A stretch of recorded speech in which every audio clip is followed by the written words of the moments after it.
Hey there, welcome back. It is Friday. Once again, it's been another crazy week out here. This is Snap Yap 18. If you're unfamiliar, this is my weekly YouTube miniseries, part podcast, part photography discussion. Feel free to throw it on in the background while you work on something else, whatever. I've got one or two videos left here in the creepy basement setup, so thanks for bearing with my weird emo dark lighting down here, but let's dive in. I'm happy to report in this episode of Snap Yap that I have finally, at long last, solved the riddle. I have solved the puzzle. I figured out what the perfect camera is, and I'm going to tell you about it right now. Now, this is going to be controversial. I'm about to express an opinion.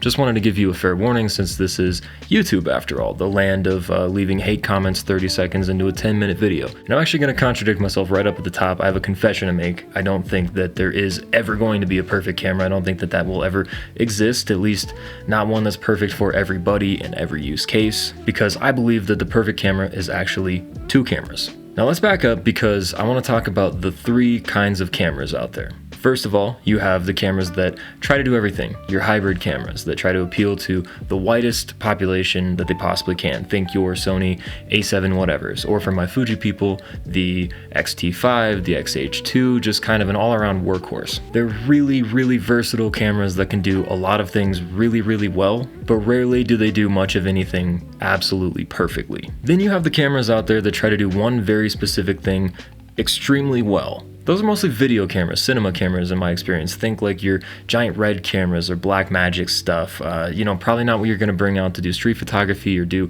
any kind of stills photography, but they're amazing at video. Yeah, I think most of category 2 kind of lives in that video cinema centric world. And then category number 3, cameras that are just fun. This could be film cameras, the old 2000s point and shoot cameras that are coming back, Ricos, X100Vs, like that sort of thing. Now I can hear you typing already. I own a Sony A7 IV and I use it for everything and it's the perfect camera.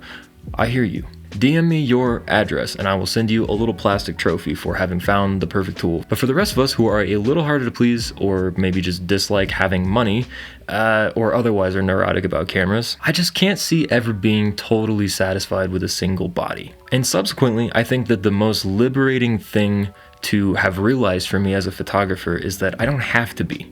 It's ironic because the thing that finally laid my gear acquisition syndrome or whatever you want to call it to rest is just owning more cameras. I'm going to be less of a minimalist. I'm going to simply own 2 cameras, 3 cameras that complement each other well. And I'm aware that this can also come off a little privileged. Like if you're watching this video looking for a camera recommendation, you saw a perfect camera in the title and you're trying to save up for your first camera. The idea of owning 2 different bodies or maybe even 3 down the road, kind of daunting. These things tend to be kind of expensive. So I get it. The thought of owning a lot of gear, the thought of owning multiple bodies, it can seem daunting financially, it can seem like overkill, but it also doesn't have to be the 2 most expensive cameras in the world. And you also don't have to have it all figured out from day one. I think as photographers, as gear addicts, whatever, we need to instate some kind of 70-30 or 80-20 rule. And what I mean by that is you need to identify what do you do with a camera 70%, 80% of the time. Okay,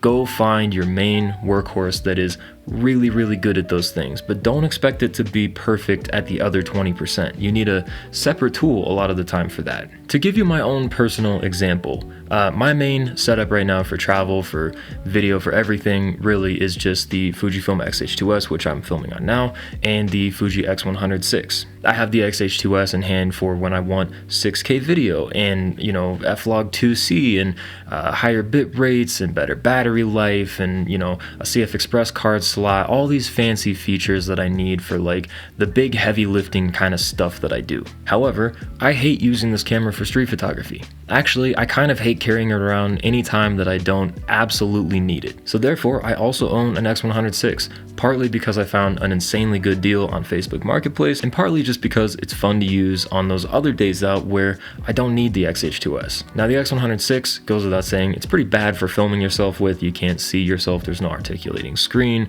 The video features are impressive, but they're limited.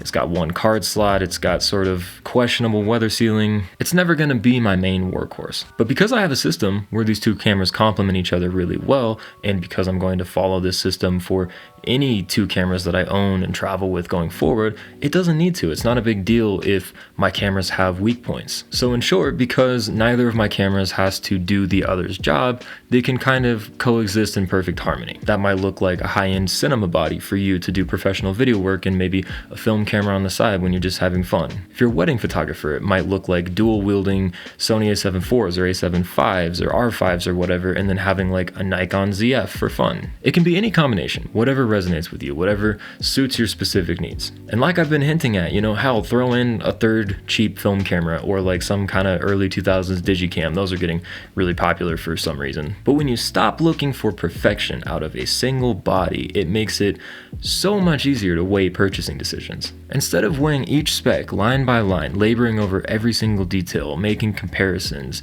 going down YouTube rabbit holes, you can just choose two tools that complement each other. And with the way the cameras are these days, there are a lot of things out there that do more than one thing. I would say pretty much all cameras don't just specialize in one area, even if they have weak points or strong suits. There's a lot of overlap, and I think that that's good too. Like with the X100 VI, with the built-in ND filter, with the IBIS, I can actually get really, really passable B-roll for something like YouTube while I'm out with just this little tiny camera. And to me, that makes it the perfect accent to this like big, beefy video first camera that I have to do all of my like hard work. And that's how I'll probably continue to set things up, to have some level of redundancy just in case one camera gets stolen or dropped in the ocean, or since I shoot Fujifilm, if one just decides to stop working one day for no reason whatsoever. But that's that. My solution, my proposal, the cure to gear acquisition syndrome is just simply more gear. Who knew? But thanks for hearing me out. As always, really appreciate your time, your consideration. The support on the channel means the world. If you did like this video,